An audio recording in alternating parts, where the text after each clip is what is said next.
Hi everyone, Daniel Chai here. So today I thought I will do something a bit different. So as you can see, I'm in a hotel room. We're going to check out the hotel in a little bit. So I just thought I'd do a quick video of the talking bits for this week's content. So for those who have been following me, you know I do a couple of things. I play musical theatre productions.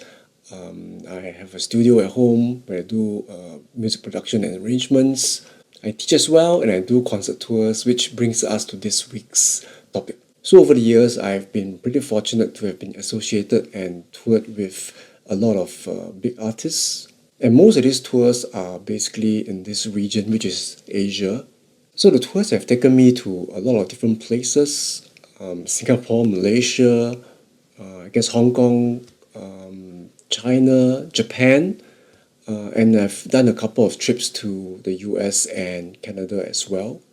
But perhaps let me just define what a tour is for some of us who do this in this region, which is basically Asia. Now, unlike maybe somewhere like the US, where you can actually tour from city to city and state to state and take a tour bus or maybe a chartered domestic flight. But for many of us who are doing tours in this Asia region, we are basically moving from country to country, not so much city to city.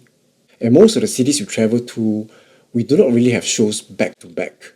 There are some artists who might do a couple of shows in one particular city, and then maybe the following week they might move. If they have a booking, they might move to a next city and do a couple more shows. So in that way, maybe their entourage might travel on buses or take domestic flights to the next city in maybe China, for example. But let me just focus on the current tour that I'm on. So at the moment, I'm touring with this really big artist called Stefanie Sun. She's from Singapore, but she really hit it big from the early 2000s. And she's had multiple albums and multiple hits. And this current tour that we're on is actually my third world tour with her in the past, I think, 17 or 18 years. We were going to do another tour in 2020, but you guys know what happened. Over the years, even when she was not on tour, some of us will hit the road with her to do music festivals, again, mainly in China.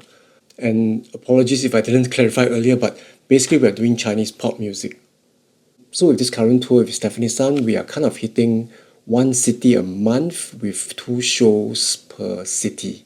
I do have friends who are on other tours who do many more shows. But for Stefanie Sun, this is her trajectory for the tour.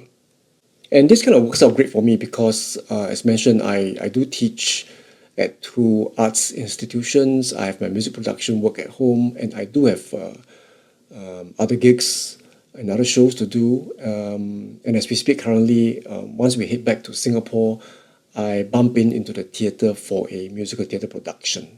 So as this is a guitar channel, let me talk a little bit about logistics. So I do have actually at least two rigs that I use. So rig A is what's on this tour with an acoustic and electric and my multi-effects and DI and whatnot. So that more or less stays in the cases. So what I do is once I get home, I will clean up the guitars and then put it back. And if need be, I do have a C rig at home, which I will use for recordings and other stuff that's not the theatre and not the tour. So at some point, I will probably get into more detail for the different rigs that I use, the guitars and effects and DI and whatnot. In fact, some of you might be aware that I did do a video for the acoustic guitar pedal board that I'm using on the tour. So once again, I just want to say I'm thankful for all the work that I've been getting. It doesn't get old because I'm really grateful that I can be doing this for a living. So the rest of this video are just going to be clips of videos from either my point of view from my Zoom camera or my phone, or they might be videos from friends who have seen the show or fans. So again, appreciate the videos from everyone. I'm just going to be posting parts where it's mostly just guitar playing and certain bits that don't get flagged. For those who have YouTube channels, you know what I mean. Just want to say that I do enjoy sharing all this whenever it's appropriate. And so if you have any questions or any remarks, do leave them below so I will be able to know how to steer the content for this channel in the direction that everyone wants to see. So to the next one, enjoy the clips and see you soon.